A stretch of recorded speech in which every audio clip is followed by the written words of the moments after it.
Voilà, bonjour à tous. Un grand merci à vos serviteurs pour cette aimable invitation. C'est avec une grande joie. J'avoue que j'ai médité, j'ai cherché, ça n'a pas été facile. Je trouvais rien, des messages, bon, j'en connais quelques-uns, mais je ne trouvais pas. Et ce matin, vers 6 heures du matin, alors que j'étais réveillé, je pensais au message que j'aurais tant voulu pouvoir apporter de sa part. Et j'ai eu une pensée. J'espère de tout mon cœur que ça vient de Dieu. Néanmoins, c'est la Bible quand même. La Bible a quelque chose de particulier parce qu'elle fut écrite par le moyen du Saint-Esprit, parce que c'est poussé par l'Esprit que des hommes ont écrit de la part de Dieu. La Bible est inspirée, de toute façon la Bible est inspirée. Mais je voudrais tant que ce soit ça, véritablement une parole de Dieu pour vous, et une parole de Dieu aussi pour moi. Écoutez, la parole de Dieu, c'est pour l'édification, l'affermissement des saints, que Dieu fait par le moyen de ses serviteurs, mais surtout pour affermir aussi ses serviteurs. Et plus que jamais, nous voulons donc ensemble se fortifier autour de la parole de Dieu par toutes ces belles paroles d'encouragement, aussi d'avertissement. Et nous désirons tous ensemble, nous aimons les avertissements du Seigneur Jésus parce que les avertissements c'est pour prédire, c'est pour nous montrer qu'il y a un danger, c'est un stop, c'est un signalement, nous sommes en danger. Et le Seigneur nous aime trop, comme nous aimons beaucoup nos enfants aussi.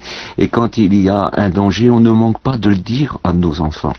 Et le Seigneur qui veille sur nous, ne manque pas de nous avertir de ces choses. J'aimerais lire avec vous, si vous le voulez bien, dans le livre des Actes des Apôtres, au chapitre 20, et à partir du verset 7. Le premier jour de la semaine, nous étions assemblés pour rompre le pain. Paul, qui devait partir le lendemain, s'entretenait avec les assistants, et il prolongea son discours jusqu'à minuit. Il y avait un assez grand nombre de lampes dans la chambre haute où nous étions assemblés. Or, un jeune homme du nom d'Eutychus, assis sur le bord de la fenêtre, fut pris d'un profond sommeil pendant que Paul prolongeait l'entretien, entraîné par le sommeil. Il tomba du 3e étage, je ne sais pas si vous vous rendez compte ce que ça représente, mettez seulement 2 mètres par étage, rez-de-chaussée 3 étages, ça fait 8 mètres minimum. Il fut relevé mort, n'était mort. Mais Paul descendit, se pencha sur lui, le prit dans ses bras et dit qu'il n'y ait pas de trouble parmi vous, car son âme est en lui. Quand il fut remonté, il rompit le pain et mangea. Puis il parla encore assez longtemps jusqu'à l'aube, après quoi il partit. On ramena vivant le jeune homme, et ce fut une grande consolation. Voilà. Au verset 13, voilà ce qu'il dit. Pour nous avons pris les avants sur le navire. Bon, Paul partit à ce moment-là, parce qu'il doit se rendre à Milet, appeler les anciens d'Éphèse pour leur dire adieu. C'est son 3e voyage missionnaire. Il sait qu'il n'en fera pas plus. Pourquoi je vous dis ça? Tout simplement, je comprends pourquoi le long discours de Paul, il sait qu'il ne reviendra plus à Troas. Il le sait très bien. Et j'imagine si l'un parmi nous, écoutez, si on a une église, si on a des chrétiens, si on a fondé des églises, écoutez, on n'a pas tellement envie de dormir quand on sait qu'on va partir et qu'on les reverra plus. Écoutez, on va en donner un maximum. Et je comprends l'apôtre Paul qui aimait les âmes et qui aimait l'église. Et, écoutez, au prix de donner sa vie pour elle, s'il le fallait, sans hésitation. Donc, ils s'étaient rassemblés pour rompre le pain ensemble, et Paul va commencer à leur parler. La Bible dit qu'il prolongea son discours jusqu'à minuit, mais nous savons qu'après ça prie. Il prolongea son discours jusqu'à minuit. Il y avait un assez grand nombre de lampes dans la chambre haute où nous étions assemblés. Vous savez qu'à cette époque-là, c'est des lampes à huile, ou des fois on avait des lampes avec des grosses bougies dessus, ou parfois, écoutez, on avait ce qu'on avait, mais au niveau de l'électricité, du gaz, toutes ces choses-là, ça n'existait pas. Donc la plupart des gens venaient avec leurs lampes. Et quand ils rentraient, ils éclairaient de cette façon-là. On n'en s'en étonne pas. Et voyez-vous, un jeune homme est venu avec eux. Est-ce qu'il est venu avec sa mère, avec sa mamie, avec une amie, avec sa tante? Je n'en sais rien. C'est un jeune homme. Je ne sais pas si c'est un adolescent, je ne sais pas s'il est marié, c'est un jeune homme, c'est-à-dire un homme jeune. Et Paul parle. Je pense que lui-même était content d'écouter l'apôtre Paul. Parce que l'apôtre Paul avait un discours, écoutez, exceptionnel. On va pas rentrer dans les détails, mais si ce matin, ça aurait été Paul qui aurait été là, écoutez, je m'aurais mis à ses pieds et j'aurais dit, écoute, prêche, Paul. Je ne veux pas prêcher. Paul, prêche. Et j'aurais dit, non, les frères, je ne veux pas prêcher. Et puis j'aurais tout à fait compris que vous aurez dit, Jean-Nito, écoute, je m'excuse, mais Paul est venu.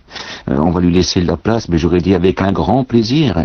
Et puis j'aurais fait même l'impossible pour venir, rien que pour le voir.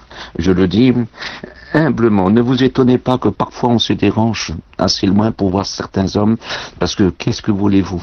C'est comme ça. Il y a des hommes qu'on ne voit jamais, et puis des ministères qu'on ne voit jamais, et puis quand c'est le moment d'en profiter, on en profite de tout d'autre cœur. Que Dieu soit béni. Donc, un jeune homme du nom de Tychus, vous savez, Tychus signifie celui qui dort, assis sur le bord de la fenêtre, fut pris d'un profond sommeil, pendant que Paul prolongeait l'entretien, entraîné par le sommeil. Écoutez, quand j'y réfléchis bien, malheureusement, moi j'ai perdu un ami que j'aimais beaucoup, qui était un serviteur de Dieu. Il s'est endormi au volant et il est mort. C'était un homme fidèle qui aimait véritablement le Seigneur. Moi-même, ça m'est arrivé, mes frères, mes sœurs, de m'endormir dans certaines réunions, trop fatigué. Écoutez, trop fatigué. Écoutez, on a du mal à lutter contre le sommeil. C'est quelque chose de très très dur. Et ce n'est pas pour cela que nous sommes mauvais. Tenez, je vais vous donner un petit témoignage. C'est un homme, c'est un chrétien qui aime véritablement le Seigneur. Il travaille à l'usine. Cette usine-là fait des pièces pour une usine de Renault. Et puis les pièces passent devant lui, puis il doit rajouter une pièce sur cette pièce-là. Et à l'époque, les heures de travail étaient beaucoup plus nombreuses qu'aujourd'hui. Maintenant, on protège beaucoup les ouvriers. À cette époque-là, écoutez, il y avait même des heures supplémentaires et ceux qui voulaient en profiter, parce que l'argent, ça tombe pas toujours facilement, il faut travailler.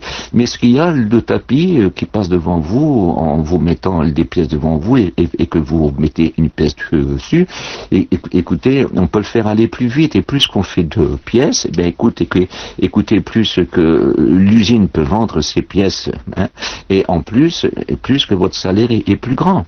Et malheureusement, parfois on est obligé de faire des travaux qui nous obligent à travailler parce qu'on en a besoin. Et on peut être épuisé par le sommeil. Mais ça n'a rien à voir avec notre vie spirituelle. On peut être fatigué physiquement, s'endormir physiquement. Ça n'a rien à voir avec le sommeil spirituel. Il était là, écoutez, la Bible dit qu'il y avait beaucoup de monde dans la salle. Il y avait aussi, quand on dit beaucoup de lampes, c'est à cause qu'il y avait beaucoup de monde dans la salle. Les gens étaient venus avec leurs lampes. Ils avaient déjà besoin pour s'éclairer dans la nuit, pour aller jusqu'à la réunion. Ils avaient besoin de s'éclairer pour retourner chez eux. On le comprend aisément et facilement. Comme c'est un jeune homme, écoutez, il va pas prendre la place de tout le monde. Donc, il se met sur le bord de la fenêtre. Paul doit partir, je vous l'ai dit, Paul doit partir parce que aussitôt, ce récit s'arrête au verset 12, mais au verset 13, aussitôt, Paul partira. Écoutez, il doit aller jusqu'à Milet, il va convoquer donc, comme je l'ai dit tout à l'heure, les anciens de Éphèse, afin de leur dire qu'il a fait tout son travail parmi eux, qu'ils n'ont rien à lui reprocher, et il va dire, et je sais que de ville en ville, le Seigneur me dit que je vais rencontrer des tribulations à Jérusalem. Il dit, je sais que plus jamais vous verrez mon visage. Il le sait, et il leur dit, si bien que les anciens vont pleurer avec lui, ils vont prier avec lui, ils vont le prendre par le cou, ils vont l'embrasser. Paul sait qu'il ne reviendra plus. Alors c'est son 3e voyage. Alors écoutez, il le sait. Alors le pauvre garçon, je le vois, il aime Paul. Et je ne peux pas dire qu'il est inconverti, je ne peux pas dire qu'il a laissé tomber le Seigneur. Il est fatigué. Ça nous arrive à tous. Pourquoi que je vous dis ça? Voici que le jeune homme, l'homme que je vous ai dit, le chrétien qui travaille à l'usine, écoutez, il est très très fatigué. Et le vendredi soir, c'est la réunion, constamment la réunion de prière. Et lui, constamment, il ne veut pas abandonner la réunion de prière. Il veut venir à la réunion de prière. Mais souvent, pendant le message, il s'endort. Pendant la prière, il s'endort parce qu'il est fatigué. Et à cette époque-là, vous savez, vous n'avez pas des comités qui défendent l'ouvrier. Hein. Il faut qu'il va au travail. Hein. Il faut, parce que s'il ne va pas, il peut très vite remplacer. Mais lui, il veut plus que jamais venir à la réunion. Alors il s'endort, mais seulement quand ce monsieur-là s'endort, il ronfle. Ah, mais quand il ronfle, ça déplaît. Ça déplaît. Écoutez, même le pasteur, il est embêté. C'est pas un mauvais pasteur, il n'est pas méchant. Et les frères, c'est embêtent aussi, parce qu'ils veulent écouter. Et chez nous, on a une facilité, vous savez, on rit facilement, et ça part très vite en fou rire, ça part très vite avec les mains, avec les regards sur lui. Mais lui, il s'endort. Et souvent, le pasteur lui dit, écoute, t'es trop fatigué, reste chez toi. Mais lui, il revient toujours. Je sais que le pasteur le comprenait, mais certains chrétiens ne le comprennent pas. Ils ne peuvent pas admettre qu'un homme peut être fatigué, et malgré qu'il est fatigué, il vient quand même à la réunion. Malgré qu'il est fatigué, il veut venir, et il veut venir. Cet homme a un petit souci. Jamais il n'a été baptisé de l'Esprit Saint. Et puis c'est son rêve. Il désire véritablement. Et un jour qu'il est venu, justement, pour à cette réunion de prière, voici qu'il s'endormit. Il s'endormit. Et comme d'habitude, il ronfle. Et comme d'habitude, il y a des mécontents. Et d'un coup, il se passe quelque chose. Il se passe dans la réunion une visitation de l'esprit, mais alors particulière.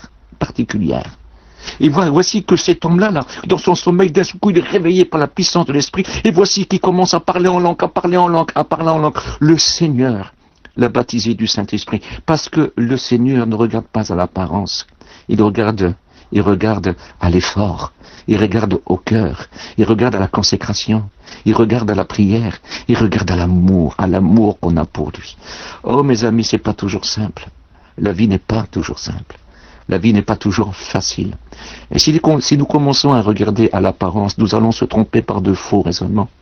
Et nous risquons des fois de faire du tort à des frères qui aiment vraiment le Maître Jésus.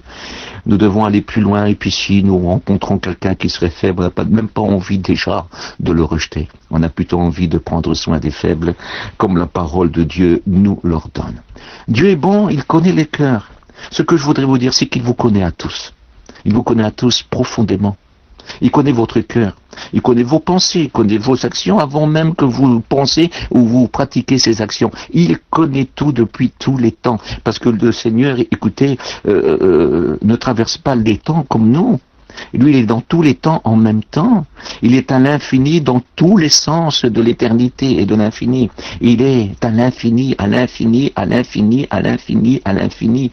Il est Dieu. Le ciel et la terre est trop petit pour le contenir. Et il sait aussi bien qu'il peut parler des choses des millénaires avant. Il peut prononcer des noms des siècles et des siècles avant, des noms d'hommes qui apparaîtront sur la terre. Parce qu'il est Dieu. Il sait tout. On va pas lui donner, écoutez, on va pas lui donner des mesures. C'est impossible. Il sait tout. Laissons Dieu être Dieu. Dieu sait tout. Dieu sait tout. Et quand on connaît ces choses-là, ça nous repose. Quand on connaît ces choses, alors on remet tout entre ses mains. Quand on connaît ces choses, quand on les reconnaît, on dit à Dieu, pas ma volonté, mais ta volonté, comme ces choses sont importantes. Alors, voici que le jeune homme de Tychus est tombé du 3e étage. Seigneur, mais quelle hauteur, hein? 3e étage, ça fait le rez-de-chaussée, ça fait 3 étages, minimum 2 mètres, ça fait 8 mètres. On tombe de 8 mètres, écoutez, on a plus de chances d'être mort, mais c'est sûr, on est blessé, et fort blessé. Et quand on est endormi, écoutez, on tombe d'une façon, on fait rien pour se rattraper, hein? On tombe très mal. Alors, Seigneur, quelle consternation dans cette chambre haute. Mais j'imagine les chrétiens, j'imagine s'il est venu avec sa mère ou s'il est venu avec sa mamie. Je sais pas s'il avait des frères et des sœurs qui étaient là. Je ne sais pas si son père était là. Je n'en sais rien du tout. Écoutez, je n'en sais rien du tout. Mais je sais que si je suis père, et je suis père, je sais si, que mon épouse aussi, si Paul aurait venu, j'aurais demandé à mes enfants de venir aussi, surtout quand c'est un jeune homme, qu'il a l'âge, qu'il a 2 pieds et 2 jambes. Et je pense que toutes les familles viennent avec un grand plaisir, parce qu'il y avait beaucoup de lampes. Est-ce que vous réalisez? Alors j'imagine, il décrit la stupeur. Il est écrit que Paul est descendu, bien sûr, avec eux. Aujourd'hui, descendre en précipitation, mais je sais ce que Dieu doit dire à Paul. Je sais ce que l'Esprit doit révéler à Paul. Et voici écrit que personne ne le touche en un mot. C'est Paul qui se penche sur lui. C'est Paul qui se penche sur lui. Et puis, il va dire, ne vous troublez pas. Son âme est à lui. Pourtant, il fut relevé mort, hein. Il fut relevé mort, hein. Mais Dieu est le Dieu de toute consolation, il est le Père de toute consolation. Il peut faire des choses, il peut faire naître la consolation immédiatement. Écoutez, il peut faire des choses, ils furent véritablement consolés, c'est ce que la Bible dit. Il fut donc relevé, et puis il fut complètement guéri, même pas blessé. C'est-à-dire, à mon idée, il n'y a même pas un bleu. Parce que s'il est capable de ressusciter le mort qui est mort de blessure grave, s'il est capable de résorber toute blessure grave, même pas un bleu, même pas une égratignure. Ah, le jeune homme devait être bien réveillé. Comment il devait être bien réveillé, puis quelle joie et quel bonheur. Et ensuite, Paul va prier jusqu'au matin, avec toute cette église-là. Mais quelle force, mais que des louanges, que de l'adoration, que des remerciements. Écoutez. Il est possible que toute l'église connaisse ce jeune homme-là. Hein. Comment qu'ils doivent le regarder? Il était mort, et il est ressuscité. Oh, que Dieu est bon, Et il nous est donc dit que Paul est parti. Le lendemain, il est parti donc route par route jusqu'à Milet, où il va donc convoquer les anciens d'Éphèse pour leur dire que plus jamais il ne reviendra. Ici qu'il aura de grandes tribulations à Jérusalem, mais il n'était pas seulement prêt, il leur dira, je suis pas seulement prêt à souffrir pour le Seigneur à Jérusalem, mais je suis encore prêt à mourir pour lui. Ça c'est Paul. Que Dieu fasse que nous ayons le même vocabulaire. Que Dieu le fasse. Que Dieu le fasse. On peut le dire aujourd'hui, mais au pied du mur. Que Dieu le fasse. Qu'il nous donne ce pouvoir-là, cette capacité, car sans Dieu on ne peut rien faire. La Bible dit, pourquoi tu te glorifierais-tu de ce que tu as reçu? Non, on reçoit. Ça c'est des grâces. Vous savez, si on a besoin de 20% de force, comme il est écrit que nos forces augmentent pendant la marche, n'importe quel obstacle, n'importe quelle épreuve, s'il faut 20%, on aura 20%. Si on les a pas, on ne passera pas cette épreuve-là et cet obstacle-là. Mais s'il faut 100%, eh bien Dieu nous donnera 100%. Je vous le promets. Parce que nous ne sommes pas tentés au-delà de nos forces, parce que le Seigneur nous donne la force. La force. Je peux tout par celui qui me fortifie. Et je suis vainqueur plus que vainqueur par celui qui m'a aimé. C'est une assurance. C'est pour ça qu'il dit prier sans cesse. Qu'à veut dire l'esprit bien disposé, mais la chair est faible. Et il dit l'esprit avec le petit E. Ce n'est pas E du Saint-Esprit. C'est-à-dire que notre esprit est bien disposé, mais notre chair est faible. Alors il nous faut prier afin que nous soyons fortifiés. Fortifié, je peux tout par celui qui me fortifie. Et qui c'est qui nous fortifie? C'est par le moyen du Saint-Esprit que Dieu et Jésus veut que nous soyons forts. Il prend tout de ce qui est à Jésus pour nous le donner. Et Jésus a tout pris de ce qui est à son Père pour nous le donner. Je ne sais pas si vous réalisez. Jésus a demandé l'Esprit à son Père. Son Père lui a donné et Jésus nous a envoyé l'Esprit. Il dit, je ne vous laisserai pas orphelins. Je vous enverrai le Saint-Esprit. C'est-à-dire qu'avec le Saint-Esprit, nous sommes véritablement très forts.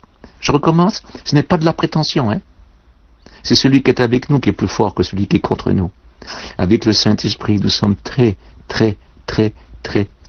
forts. Dites Amen. Réjouissez-vous. Dites-lui merci. Quelle belle espérance. Vous pouvez être vainqueur plus que vainqueur par celui qui vous a aimé, mais qui vous aime toujours parce qu'il nous aime d'un amour éternel. Que son nom soit béni. Et puis ce fut un sujet d'une grande consolation, c'est-à-dire que maintenant Paul est parti. Mais ça fait rien que Paul est parti. Nous avons Dieu. Ils ont Dieu. Ils ont vu qu'il est plus grand. Dieu est plus grand que Paul de toute façon. Ce n'est pas Paul qui l'a ressuscité. C'est Dieu qui l'a ressuscité. C'est le Christ qui l'a ressuscité. Par la puissance de cet esprit, ces choses se sont accomplies. Paul a été un instrument. Rien d'autre qu'un instrument. De toute façon, il ne s'est jamais glorifié de quoi que ce soit. Un jour, il a fait marcher un paralytique. Et puis les gens croyaient que c'était Dieu. Ils ont voulu l'adorer, ainsi que Barnabas qui était avec lui. Mais il n'était pas d'accord. Non, non, non, non. Nous sommes que des hommes. Ne croyez pas que c'est par notre puissance. Non, non, non, non. C'est la puissance de Dieu qui se manifeste au nom de Jésus-Christ. C'est différent. Et même si on aurait les dons de miracles, un seul Dieu, un seul Seigneur, un seul Esprit opère toutes ces choses. Écoutez, mais quand il veut. C'est pas quelque chose qui nous est propre, c'est donné par le Seigneur quand il veut, où il veut, et avec qui il veut. Que Dieu soit béni, quelle belle justice. J'aime le Seigneur, parce qu'il nous dit que c'est dans nos faiblesses qu'il se glorifie. Donc il n'est pas contre ta faiblesse, il n'est pas contre ton incapacité, mais il désire, écoutez, si ça arrive qu'on peut dormir physiquement, qu'on est incapable de lutter contre ça, ce que je voudrais vous faire comprendre, on est capable de lutter contre le sommeil spirituel. Ah, le sommeil spirituel, c'est une autre affaire. Quand on se détourne, quand on choisit le mal, quand on choisit le péché. Écoutez, si vous voulez avoir la force de résister au mal, la Bible dit, ayez le mal en horreur. Si vous le voyez comme une horreur, comme vous le voyez comme le plus grand malheur qui peut nous arriver, comme la plus sale des choses. Écoutez, si vous pouvez vous rendre compte que ça gâche la vie, que ça ne vaut rien, et ça nous sépare de celui qu'on aime le plus. Le Seigneur, il dit, celui qui m'aime gardera ma parole. Il dira, mon Père vous aime, car vous m'aimez. On peut profiter pleinement de l'amour de Dieu. Et qui est écrit dans Romains 13 au verset 11. D'autant que vous savez, et là il parle à des chrétiens, d'autant que vous savez en quel temps nous sommes. C'est l'heure de vous réveiller enfin du sommeil. Car maintenant le salut est plus proche de nous que lorsque nous avons cru. La nuit est avancée. Le jour approche, nous savons le jour du Seigneur, dans les mots de l'Église. Le jour approche. Dépouillons-nous donc des œuvres des ténèbres et revêtons les armes de la lumière. Écoutez, vous savez très bien que les œuvres des ténèbres, c'est quoi? C'est le péché qui nous enveloppe si facilement. Mais si nous l'avons en horreur, il n'a pas sa place. Écoutez, il vient comme un sac de crin, afin que nous ne voyions plus la lumière paraître. Oui, mais écoutez, si nous en avons en horreur du péché, le péché a le pouvoir qu'on lui accorde. Parce que nous avons, écoutez, je m'excuse, le pouvoir de lui dire non si nous le voulons. Mais pour ça, il nous faut être en feu pour le Seigneur. Il nous faut être des feux, des feux, des feux, des feux pour le Seigneur. Nous devons être bouillants, nous devons être brûlants pour le Seigneur. Nous devons, comme les séraphins, ne voir que la grandeur de Dieu et voiler nos yeux sur tout ce qui est mauvais. Nous devons rester dans cette lumière-là.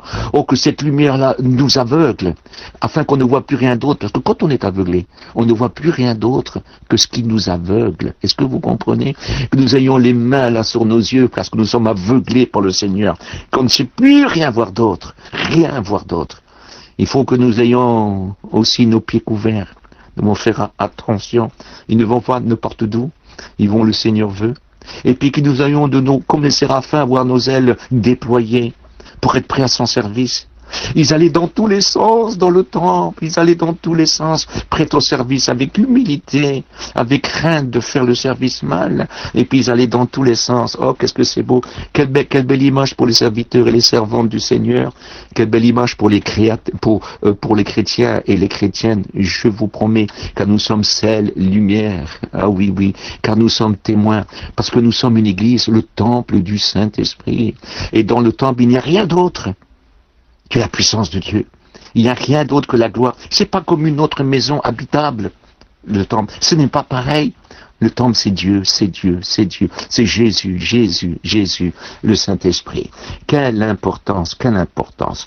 J'aimerais dire avec vous, si vous le voulez bien, dans Matthieu 13, verset 24, faisons très attention au sommeil spirituel. Jésus leur dit, le royaume des cieux est semblable à un homme qui a semé de la bonne semence dans son champ. Mais pendant que les gens dormaient, son ennemi vint, sema de l'ivraie au milieu du blé, et s'en alla. lorsqu'il eut poussé en herbe et donné du fruit, livré aussi, parut aussi. Les serviteurs du maître de la maison vinrent lui dire, « Seigneur, n'as-tu pas semé de la bonne semence dans ton champ? D'où vient donc qu'il y ait de l'ivraie ?» Il leur dit, « C'est un ennemi qui a fait cela. » Et les serviteurs lui disent, « Veux-tu que nous allons l'arracher ?» Non, dit-il, de peur qu'en arrachant l'ivraie, vous ne déracinez en même temps le blé. Laissez croître en même temps, l'un et l'autre, jusqu'à la moisson. Nous connaissons notre moisson à nous, hein. Mais rien à voir avec la moisson d'Israël, mais notre moisson à nous. Hein. C'est l'enlèvement de l'Église. Hein. Quand le blé est mûr, on le coupe et on le met dans le grenier. Très très important. Écoutez, ce que je voudrais vous faire comprendre, il dit, le royaume des cieux est semblable. C'est-à-dire, il parle pour ceux qu'il va venir chercher et emmener dans le royaume des cieux. Je rentre pas dans d'autres détails, hein, excusez-moi. Là, je reste sur le symbole de l'enlèvement de l'Église. Un homme qui a semé de la bonne semence dans son champ. Oui, c'est une bonne semence. Elle est tellement bonne, cette semence-là, que l'homme vivra pas seulement de pain, mais de toute parole qui sort de la bouche de Dieu. Voilà la bonne semence. Écoutez, dans son champ, le champ c'est le monde, et il envoie ses serviteurs dans le monde, afin et eux ils vont semer de la bonne semence. Nous avons la bonne semence, c'est lui qui donne de la semence au semeur.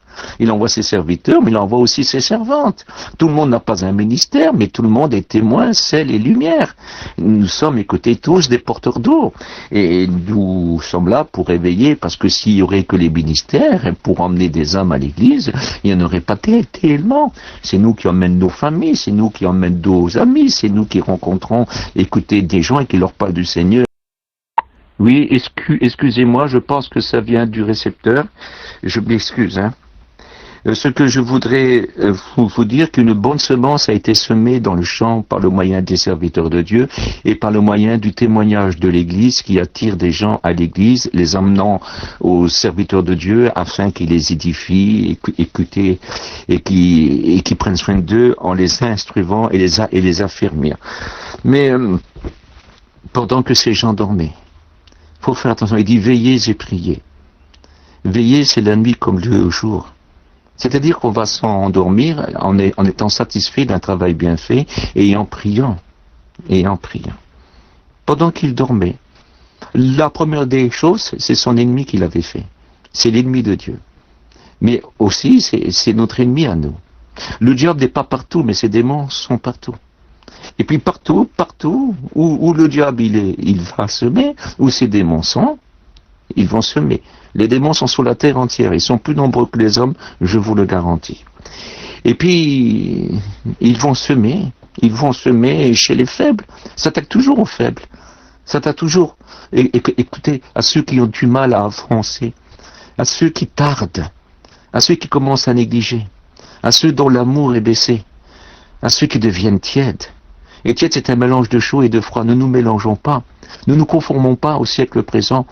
Et nous dit, ça c'est pas trop grave, c'est juste ça, mais il faut pas beaucoup d'eau pour devenir tiède. Il faut pas beaucoup d'eau froide. Je vous demande au nom de Jésus de veiller à ces choses-là. Qu'est-ce que c'est de devenir faible? C'est de devenir tiède. C'est aussi des choses qu'on ne faisait plus et qu'on recommence à faire. On recommence toujours par une chose, comme une araignée qui lance sa première toile, son premier fil. Et puis un autre. Et puis voici qu'on devient endormi dans les choses de Dieu. Notre conscience s'endort. Ils endorment leur conscience. Mais si ça continue, ils vont étouffer leur conscience. Parce que quand on ne peut plus bouger, là il vous dit ne jetez pas vos choses, les choses saintes aux chiens, ni les perles aux pourceaux. De peur qu'après les avoir écrasés, ils se retournent. Parce que là, vous n'êtes plus lumière, hein, vous les aveuglez plus. Et puis, qu'il vous dévore, qu'il vous détruit. Après avoir étouffé notre conscience, après l'avoir endormi, nous pouvons l'étouffer. Et quand on étouffe, on meurt, et on peut mourir spirituellement. Mais je bénis Dieu, que Dieu nous avertit toujours. Il est temps de vous réveiller, la nuit est avancée. Approchons-nous donc, écoutez, dépouillons-nous donc des œuvres des ténèbres et revêtons-nous les armes de la lumière. Les armes de la lumière viennent du Dieu qui n'a jamais menti, qui n'a jamais perdu de combat. Ce sont les armes spirituelles, les armes de Dieu. Ils sont invincibles, écoutez, ils sont à vos pieds, vous les avez laissés tomber. Le Seigneur vous les propose toujours. Je vous en supplie, recommencez à les utiliser. Habillez-vous de la vérité. La vérité vous affranchira. Qu'est-ce que c'est beau. Le salut, vous savez, c'est très très fort, hein, parce que ceux qui sont sauvés, c'est ceux qui sont en Jésus-Christ. Et ceux qui sont en Jésus-Christ sont des nouvelles créatures. Les choses anciennes sont passées. Et voici toutes choses sont devenues nouvelles. Écoutez, mettons la ceinture de la vérité, le casque du salut. Mettons la cuirasse de justice. Écoutez, justice de Dieu pour quiconque croit en Jésus-Christ, pour quiconque veut lui faire confiance, pour quiconque veut marcher avec lui. Il dit, je suis la lumière du monde. Celui qui me suit ne marchera pas dans les ténèbres, mais il aura la lumière de la vie. Prenons le bouclier de la foi, mais quelle importance. C'est tout des armes défensives. Mais qu'est-ce qu'ils sont forts, ces armes-là. Écoutez, prenons plus que jamais le bouclier de la foi pour éteindre tous les traits enflammés du malin. Ô justice de Dieu pour quiconque croit. Revêtons-nous de Jésus-Christ. Ayons à nos pieds le zèle de l'évangile. Et vous dites, ayez du zèle, non de la paresse. Du zèle, c'est être bouillant, de la paresse, c'est d'être tiède. Est-ce que vous comprenez? Un peu de paresse, un peu de croiser les doigts et la pauvreté te saisira. Ça sera une ruine, ça sera comme un brigand qui vient tout te dérober. Ça doit être un voleur, un égorgeur et un tueur. Ne te laisse pas faire. Je t'en supplie, mets à tes pieds le zèle de l'évangile. Tu pourras marcher sur les scorpions, sur les serpents. Et tu pourras, écoutez, marcher sous toute la puissance de l'ennemi. Rien ne pourra te nuire. Tant que tu as ce zèle est motivé par l'amour. Tu aimeras l'Éternel ton Dieu de tout ton cœur, de toute ton âme, de toute ta force, de tous tes projets, de tous tes rêves. Quelle importance, de toutes tes pensées. C'est-à-dire de toutes tes pensées, c'est-à-dire de tous tes projets. Ne fais rien sans lui. N'engage rien sans lui. Prie. Écoute, il te laissera pas, il dit, je t'instruirai, je te montrerai la voie que tu dois suivre. J'aurai les regards sur toi. Tu peux le croire, c'est vrai. Il ne ment pas, il n'a jamais menti. Il veut que tu sois un vainqueur. Il dit, si tu fais cela, là, alors avec ma parole, tu avanceras. C'est l'épée de l'esprit, c'est la seule arme offensive. Nous avons 5 armes défensives, et nous avons une arme offensive, la parole de Dieu. Mais il faut être habillé en soldat pour s'en servir. Parce que le bon soldat ne s'embarrasse pas des choses de la vie s'il veut plaire à celui qui l'a enrôlé. Le bon soldat. Je crois que vous aimez Dieu au Mans. Je le sais comment c'est une très très bonne église. Mais Satan a un grand désir. Écoutez, vous freinez dans la marche. Satan sait qu'il ne peut rien faire contre Dieu. Dieu est beaucoup trop grand. Il le sait très bien. Il le sait très bien. Mais il sait qu'il ne peut pas atteindre Dieu. Mais il dit, je vais y faire mal à Dieu. Car je vais toucher à ceux qui l'aiment. Et puis si je peux les refroidir en leur proposant ma marchandise, je vais les mentir, parce que je suis le menteur. Je vais les séduire, parce que je suis les séducteurs. Puis je vais tout faire pour les éloigner, pour les dévorer, pour les tuer. C'est un égorgeur et un meurtrier. C'est pas moi qui l'a dit, c'est Jésus. Si Jésus l'a dit, c'est vrai. N'oubliez pas que vous êtes que des brebis, hein. Et face au loup, face au dragon, face au serpent ancien, vous n'avez aucune force. Il vous envoie comme des agneaux au milieu des loups. Je sais pas, réfléchissez. Sans lui, vous n'y arriverez pas. Vous ne pourrez pas. Mais celui qui est avec vous est plus grand que celui qui est contre vous. C'est votre berger qui fait la table, qui vous soigne. C'est votre berger qui vous défend. Écoutez, c'est votre berger qui vous oint. Sans lui, vous ne pouvez rien faire. Écoutez, les petits parasites, les petits diables, avec toutes leurs prétentions, avec tout ce qu'ils proposent, écoutez, je vous en supplie, si vous êtes oint d'huile, vous êtes une brebis. Vous savez que les brebis, leurs naseaux sont assez larges, et puis si c'est pas loin, eh ben, écoutez, les parasites vont rentrer dans leur nez. Ça va monter au cerveau, elle ne mangera plus, elle deviendra folle, elle sera insensée et elle mourra. Laissez-vous oindre par le Seigneur. Il oint que ceux qui sont là. Il oint que ceux qui veulent le suivre. Oh, bien sûr, il est capable d'aller chercher. Et ce soir, je crois qu'il vient chercher. Alors il va chercher. Mais si tu veux, ce soir, tu peux crier. Parce que regarde ce qui est écrit dans Éphésiens 5 au verset 14. Réveille-toi, toi qui dors parmi les morts. Relève-toi d'entre les morts. Et le Christ resplendira sur toi. Il sera ta lumière. Il sera ton éclat. Il sera ton conducteur.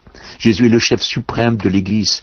Ne laisse pas ces mauvais insectes, ces insectes démoniaques, ne laisse pas ces mauvais insectes te détruire, te rendre fou et insensé. Refuse cette marchandise, refuse ces bonbons, c'est du poison, que ne trouve chez toi aucun poison et aucune absinthe. C'est ce qui est écrit dans le livre de Deutéronome, qu'on ne trouve chez toi aucun poison. Il dit qu'on saisira des serpents en pleine main et il ne sera fait aucun mal. Oui, son enseignement. Son poison, il ne pourra rien faire, parce que nous sommes en Christ. Mais si tu aurais été mordu par le serpent, je vais t'expliquer une petite histoire. C'est pas une histoire, c'est une réalité. Vous savez, quand Israël est sorti de l'Égypte, ils ont eu plusieurs étapes dans le désert. Et dans le désert, il y a une étape qu'on appelle Timna. Et à Timna, il y avait une particulier dans ce désert-là, il pousse le genêt, qu'on appelle le genêt à balai. Et le genêt à balai, il pousse comme ça, mais alors écoutez, facilement, dans la nuit, puis il donne des petites fleurs rouges. Mais seulement tout autour du genêt à balai, il y a beaucoup d'aspi. Et les brebis, il faut qu'elles mangent. Et les brebis, quand elles vont là, elles sont mordues par ces aspi-là. Et elles doivent mourir. Il n'y a pas d'autre issue. Mais la brebis, elle le sait dans son cœur, que sur le genêt à balai, les petites fleurs rouges contiennent de l'aspartéine. Et que l'aspartéine va les immuniser. L'aspartéine, s'ils ont été mordus, ils seront guéris. C'est un remède. Et nous avons un grand remède. C'est Jésus-Christ. C'est Jésus-Christ. Souvenez-vous dans le désert, et en plus c'est dans le désert de Judée, où avait fui aussi Élie. Élie sous le genêt. Il demandait la mort. Il était mordu par la peur, par l'aspi de la peur, par l'aspi du découragement. Et souvenez-vous de quelle façon Dieu a envoyé son ange pour lui donner à boire et à manger. Que la route est très longue. Ah, que Dieu soit béni, que Dieu soit béni. Tu es peut-être sous le genêt en train de mourir. Certains, c'est par la peur, c'est par le découragement. Ça, c'est encore la chose la plus plausible. C'est ce qui arrive le plus souvent.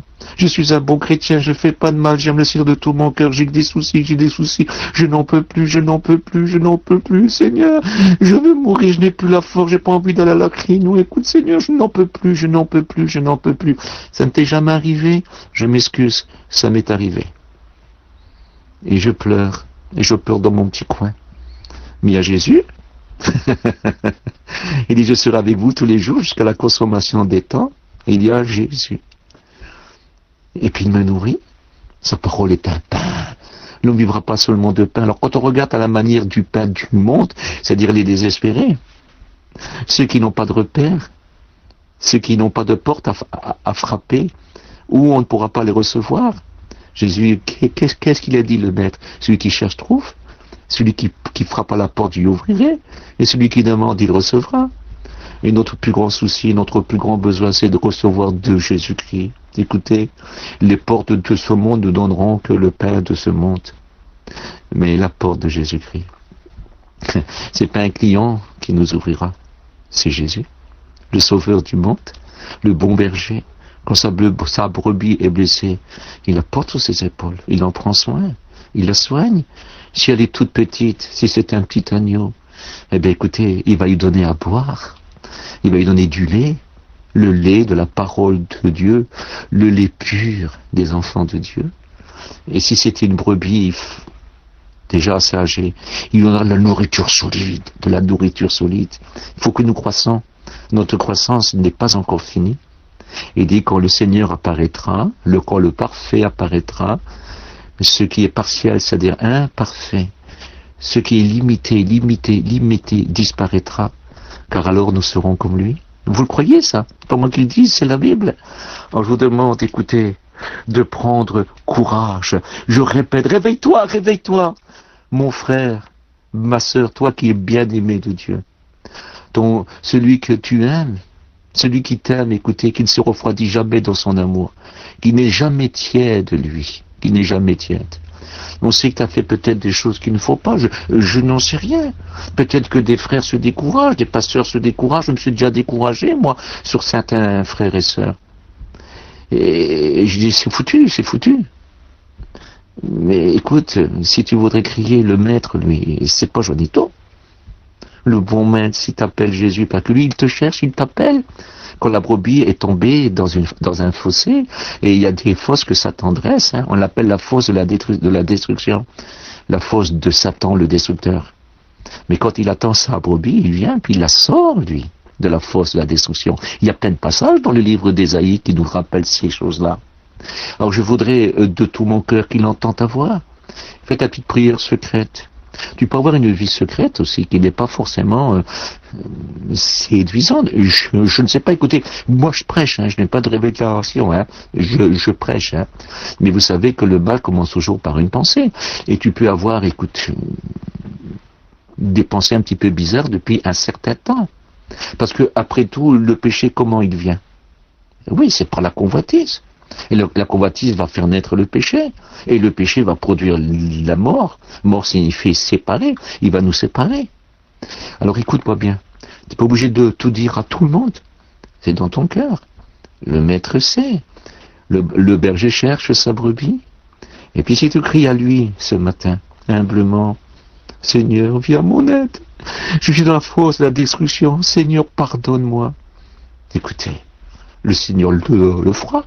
N'est-il pas écrit dans le livre de Timothée, je crois c'est au chapitre 2, et je crois qu'il est écrit, écoutez, si vous ne demeurez pas fidèle, Dieu demeure fidèle, car Dieu ne peut pas se renier lui-même, Dieu est fidèle.